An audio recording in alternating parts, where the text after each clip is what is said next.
안녕하십니까? 10월 25일 금요일입니다. 오늘 말씀은 레위기 26장 1절에서 13절까지 말씀입니다.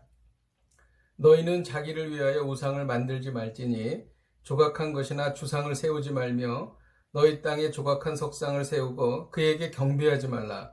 나는 너희의 하나님 여호와임이니라. 너희는 내 안식일을 지키며 내 성소를 경외하라. 나는 여호와이니라. 너희가 내 규례와 계명을 준행하면 내가 너희에게 철을 따라 비를 주리니 땅은 그 산물을 내고 밭의 나무는 열매를 맺으리라. 너희의 타작은 포도 딸 때까지 미치며 너희의 포도 따는 것은 파종할 때까지 미치리니 너희가 음식을 배불리 먹고 너희 땅에 안전하게 거주하리라.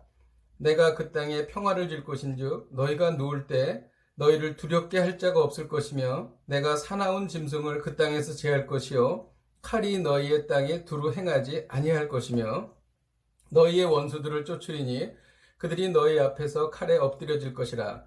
또 너희 다섯이 백을 쫓고 너희 백이 만을 쫓으리니 너희 대적들이 너희 앞에서 칼에 엎드려질 것이요 내가 너희를 돌보아 너희를 번성하게 하고 너희를 창대하게 할 것이며 내가 너희와 함께한 내 언약을 이행하리라.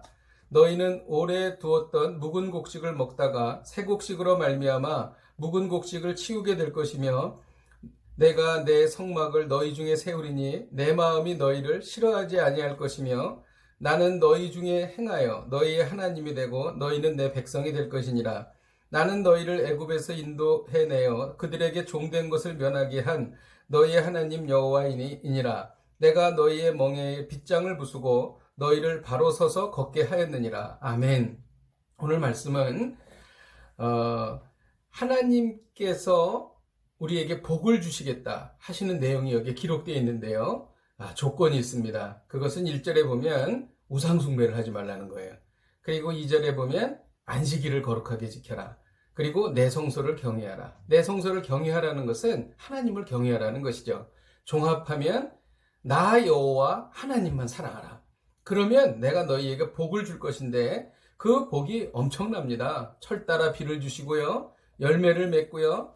또 타작은 포도 딸 때까지 미치며 또 포도 따는 것도 파종할 때까지 미친다는 겁니다. 끊임없이 수확을 거둔다는 거죠. 안전하게 거주하고 평화를 준다는 겁니다. 그리고 7절에 보면 너희의 원수를 쫓아주겠다. 또 9절에는 종합적으로 너희를 번성하게 하고 너희를 창대하게 할 것이다. 그리고 오래 두었던 묵은 곡식을 먹다가 새 곡식이 나와서 묵은 곡식을 치우게 된다는 것입니다. 참 하나님께서 정말 끊임없이 풍성하게 부어주신다는 것이지요. 저는 오늘 이 말씀을 이렇게 보면서 1차적으로는 우상 숭배하지 말고 하나님만 사랑해야 되겠다 그렇게 생각했습니다. 그런데 이 말씀을 자꾸 읽다 보니까 참 하나님께서 정말 우리를 얼마나 사랑하시는가에 대한 표현이 여기에 나와 있습니다. 11절을 제가 읽겠습니다. 내가 내 성막을 너희 중에 세우리니 내 마음이 너희를 싫어하지 아니할 것이며 하나님께서 내가 너희들을 사랑한다 이렇게 말하실 수 있잖아요. 그런데 내 마음이 너희를 싫어하지 아니한다. 이 말씀은 참 하나님의 그 뜨거운 사랑을 속 마음을 그대로 다 표현하는 것이 아니고 약간 절제해서 표현하는 것입니다. 내 마음이 너희를 정말 사랑한다 이렇게 표현하는 것보다 내 마음이 너희를 싫어하지 아니한다 이 말이 오히려 더 하나님의 절절한 사랑을 그대로 나타낸다는 것이죠. 이건 정말 놀라운 언어의 유희입니다. 노래를 부를 때요 아주 전문적인 정말 최고의 가수가 노래를 하고 노래를 지도할 때에 자기의 모든 가창력을 다 100% 발휘하지 말라고 그래요. 한 10% 정도, 15% 정도를 절제해서 노래를 하면 그 절제된 아름다움과 폭발력이 관중들의 마음을 휘어잡는다는 것입니다. 근데 이것은 설교에도 적용이 되더라고요. 목이 터져라 하고 자기에 있는 모든 이야기를 다 이야기하는 것보다 약간 10% 절제해서 설교를 하면 오히려 그 감동이 더 진하고 더 은혜가 되는 것을 경험했습니다.